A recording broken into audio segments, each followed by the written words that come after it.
First thing I gotta bring up when talking about the Akatsuki's aura is their legendary fit. The Red Cloud Akatsuki cloak is so tough. Every member has that fit on by default. This cloak will take the aura of anyone who puts it on and at least double it. For example, here's Sasuke in his normal Shippuden fit, which ain't nothing too crazy, pretty mid fit to be honest. But toss an Akatsuki cloak on top of that, and the fit goes from mid to insane. Does this cloak even got a hood on it too? Not even the OG members had that. So not only does the Akatsuki have this clean ass cloak, but they got variation. You can rock the high collar or the hood. They got variety to their drip. Next, I gotta talk about the Akatsuki meetings. The way these niggas be holding their meetings is some top tier aura farming. First things first, they be holding these meetings in the dark.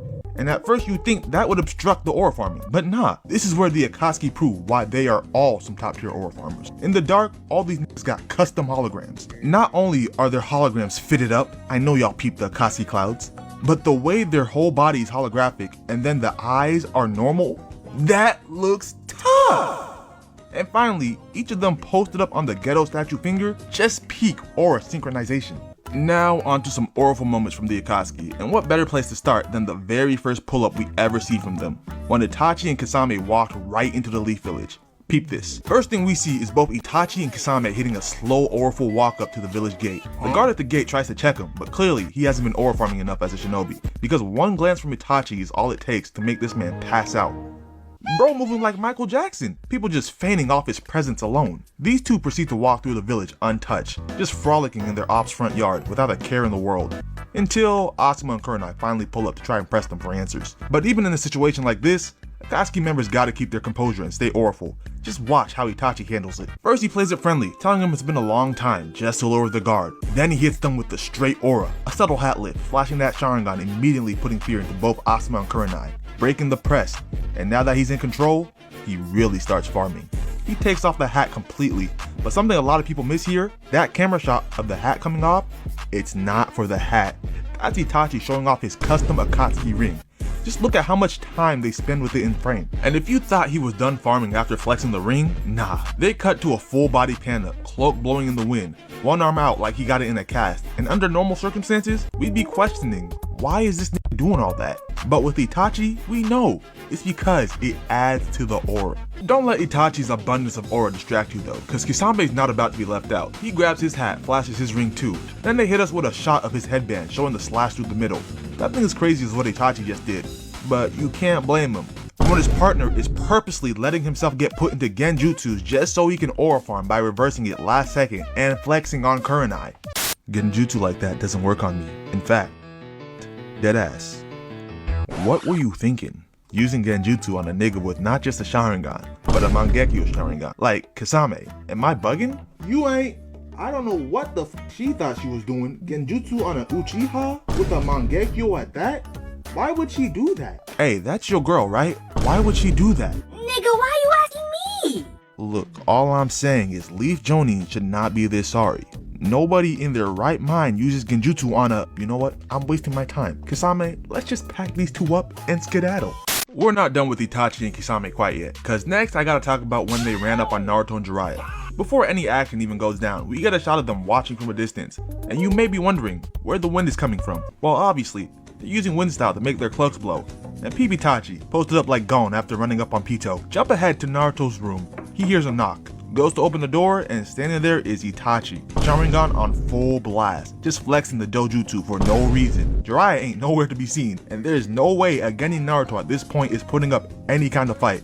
Bro really got his Sharingan on just to show it off. Then we got Kisame just waiting to make his entrance. Look at how he waits for Naruto to open the door before walking into frame. And the way he does it so smoothly, without taking too much attention away from Itachi, allowing them both to thrive as aura farmers at once. Their synergy in aura farming is like no other, even if Itachi has proven to be tiers above Kisame when it comes to aura. Later in the same scene, Sasuke pulls up trying to get back for the whole Uchiha massacre. Itachi's gonna greet bro when he shows up, but not turn to face him at all, and that gets Sasuke even more hot. This little nigga is on full crash out watch. He fires up a Chidori and goes rushing in, only for Itachi to catch his wrist. Sasuke, still thinking he got a shot, tries to cock back a punch, but Itachi is not pressed by his little bro whatsoever. He got the nonchalant gimmick mastered, hit Sasuke with a and then breaks his wrist with no effort.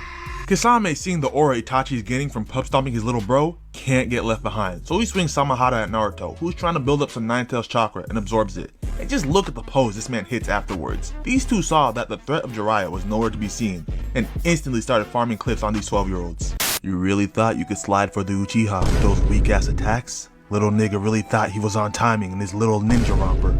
Foolish little brother, you don't have enough aura. And you wanna know something? You never will. Itachi had to let his little bro know at a young age that when it comes to aura, there's levels to this shit, making Sasuke look completely sorry, even while wearing one of his coldest fits. And what's even wilder is that this ain't the only time Itachi aura farms laps around Sasuke. Jump way ahead to their fight in Shippuden. Sasuke pulls up to an old Uchiha hideout, only to find Itachi posted up in one of the coldest ways possible. Bro is sitting on a throne, hands still hanging in the cloak like he got a cast on, moving like Sukuna before Sukuna was even a thing. Then peep how smoothly he blitzes Sasuke, appearing right behind him. Mind you, with speed like this, he could've just rushed Sasuke and yanked his eye, but instead he pulls up right behind bro just to aura farm. And even then, this still ain't the coldest thing he does.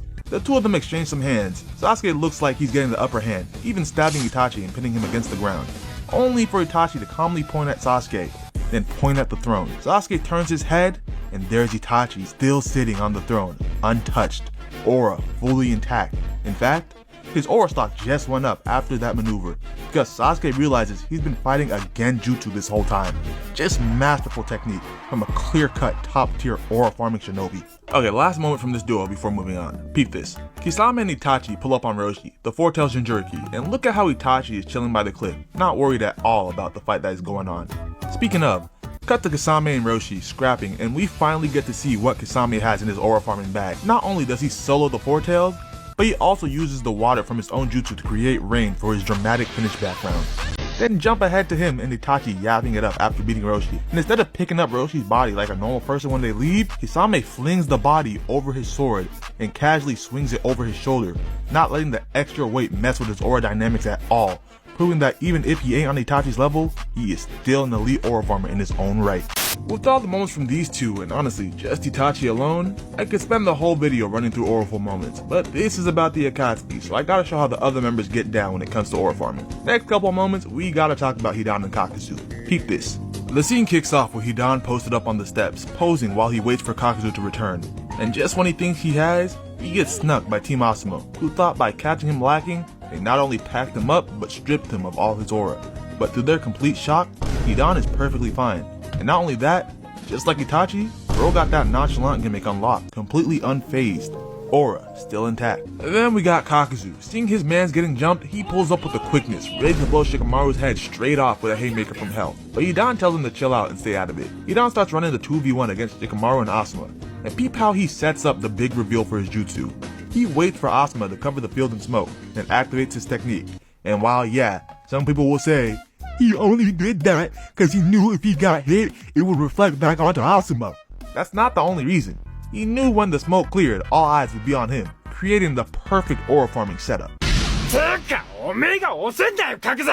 Okay, so Buddy gets his head sliced clean off by Asuma, completely ruining the aura farming opportunity he created. But this is exactly why the Akatsuki always run duos. While Hidan's aura is on the line, Kakuzu steps up and stunts on these leaf niggas. He speed blitzes Asuma, kicks him in the bad leg, then bashes his head in with a briefcase full of money. And to really assert dominance, bro jumps off the top rope and knees Asuma dead in the back. Her back is broken. Spinal. After giving Asuma the Bane back break special, Kakuzu hits a slow walk back to Hidan's headless body and heals his teammate, while the Leaf Ninja can only watch. Then Hidan hits his own slow walk, strolling up to Asuma's body.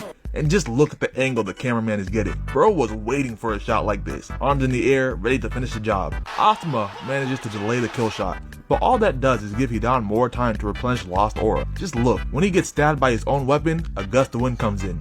Nigga, this gust is not random. That's Kakuzu in the background, using wind nature to throw aura farming logs, and Hidan is dunking them bitches as he puts Asuma in a pack, completely regaining all his lost aura. An excellent showing from both Hidan and Kakuzu. Whether it was Kakuzu throwing the assist to make sure too much aura wasn't lost, or Hidan recovering from almost being left auraless. This fight just proves again why the Akatsuki are as auraful as they are. Now on to the next duo of Deidara and Sasori, who, not gonna lie, while there aren't a crazy amount of aura farming moments from the two, Deidara does have one that is elite. It's when Team Kakashi and Team Guy finally get into the cave where Gaara's tailed beast was being extracted, and what they see is Deidara sitting on Gaara's dead body. What makes this not just a top tier disrespectful moment in anime, but also a top tier aura farming moment is the fact that this nigga, instead of trying to escape as soon as they were done with Gaara, decided to post up, sitting on Gaara's dead body, waiting for the Leaf Ninja to walk in on him using Gaara's corpse as a throne. And to really shit on these niggas, he starts talking trash too, as he slaps Gaara's dead face in front of Naruto. Honestly, Deidara not only displayed top tier disrespect and aura, but this nigga is also an elite rage baiter. Finally. Took you niggas long enough, but you're a bit late. This nigga dead. Dead as hell. Now, Sasori's aura, I'm not gonna lie, nigga was not moving all that auraful. In fact, bro might have given Sakura more aura than he had himself, which is why instead of this nigga, I'm gonna talk about Deidara's other partner, Tobi. And let me say, do not let the goofy nigga behavior fool you. The aura that Tobi, or to refer to his real name, Obito has, is nuts. First of all, I gotta mention the insane voice change scene. Setsu pulls up to tell him how Sasuke beat Itachi, and he starts acting all surprised with his goofy ass high voice, sounding unserious as hell. But then in an instant, this nigga switches up his whole cadence, stunning not just everyone on the battlefield, but all the niggas watching in real life, instantly giving himself more aura than Sasori ever had. What? I don't believe it! Kidding. It's just as I expected. Do you hear this nigga? Editors on TikTok are putting up wilt numbers with this audio. And this is just the beginning of this insane run, cause we need to talk about how bro was able to claim that he was the Madara Uchiha, and they let him get that shit off because of how auraful he was. Like, do you understand how much aura a nigga gotta have to get Cap like that off? Not just anyone with a Sharingan is pulling that off, but when you're out here pulling up from the shadows, in that calm little walk, getting to just the right spot where the lightning hits you perfectly as you turn around to face the camera, then claim to be Madara Uchiha with aura like that, you think niggas not gonna believe him? And as if that wasn't enough, we can jump to when he pulled up on all the Kage to declare war. Just look at how he's sitting above all the Kage. Not to mention, he got this nigga Pain theme music playing in the background, cause he know that shit go hard. Or so crazy that the Kage are just stuck in place, not even thinking to try him, as he says what he wants and leaves untouched. Last Obito moment before moving on, his fight against Konan. After getting caught in her paper bomb trap, she thinks Obito is done for and starts catching her breath on top of the water. In her head, and I gotta make it clear, she was thinking this in her head. Konan is talking about how she used more chakra than she expected, but with the last attack, at least Madara, and then she stops, because Obito pulls up from behind her and finishes her sentence. Nigga read her moves and her mind as he stabs her in the back. Nah, this nigga is too tough. Not only is his aura on another level, but he puts Konan right into the negatives with this. We see it clear when she tries to hit bro with a last ditch effort move, only for Obito to deflect it with ease and finish the job. It was over the moment she let him get this insane clip off. Now onto our final duo for this video, Konan and the leader of the Akatsuki, Pain. And real quick, let's get Konan out the way, because the real bulk of this part gotta be spent on this nigga right here. Automatically, just for fading Obito, Konan gets aura. Why? Because the whole time, she's under the impression she's fighting Madara, the ghost of the Uchiha, the rival of the nigga known as the God of Shinobi, one of the most nefarious ninja to ever grace the Naruto verse. And Konan was not ducking the smoke whatsoever. That dog she shows easily gives her more aura than at least that nigga Sasori. But with how she gets done at the end of the fight, this is really all I can give her. So with Konan out the way, it's time to get to the final member of this video, Pain. Easily in the top tier of aura farming, alongside the likes of Itachi and Obito. First of all, I gotta talk about his first actual appearance. Right after he down put Asuma on a shirt, we see him talking to someone. That someone is Pain. Scene changes, and we see a flock of birds flying past the statue. Camera angle switches, and we see Pain sitting on the tongue of the statue, just posed up looking tough in his Akatsuki cloak. We get another shot of Pain from afar, then a close up, but not his whole face, just the lower part. Why? Because this nigga knows being mysterious just adds to his aura, already proving why he's the leader of the most auraful rogue ninja squad in the Naruto-verse. Next Pain aura moment is probably his most notable. The almighty push he used on the hidden leaf. Nigga might have the hardest pose in the entire series. This panel right here is actually so tough. Just look at how majestic this nigga looks, hovering above the village, using the perfect amount of wind chakra to make his cloak flow. And right before he levels the village, he got the perfect one-liner prepared. This world shall know pain. This nigga had to be practicing this shit in the mirror because he delivered it way too clean. And just look at how much aura he exudes from that one line alone. The background is literally glowing from how auraful he's moving here. Pain proceeds to stay posed up as he completely levels the Leaf Village. Legit, the only thing that kept Pain from complete victory was Naruto pulling up with his new stage mode drip, beating his dad, another elite aura farmer, and beating him only after messing up his fit and lowering Pain's own aura. But before he was defeated, he had this nigga Naruto on the ropes. Not only when it came to throwing hands, but at points, he was aura farming circles around him. Peep this. We get this moment of Naruto pulling off a 1000 IQ maneuver to catch Pain off guard. Since Pain can't use his jutsu right now, Naruto uses shadow clones as a fake, transformation jutsu to disguise himself, and manages to take out a path of Pain capable of absorbing chakra. That leaves the Diva path alone, wide open to catch a Rasen Shuriken straight to the dome. And even so, Pain is not pressed whatsoever. He's preparing to stunt on this nigga Naruto, and he knows in order to do that at the highest level, keeping his composure is a must. Even with the Rasen Shuriken flying right at him, he doesn't panic. Instead, he just flares his eyes ever so slightly and dispels Naruto's technique, turning a devastating jutsu into nothing more than a breeze of wind he uses to make his cloak blow. Doesn't even look in Naruto's direction, just holds the pose for a few seconds before finally looking down and dropping another one-liner. It seems my power has finally returned.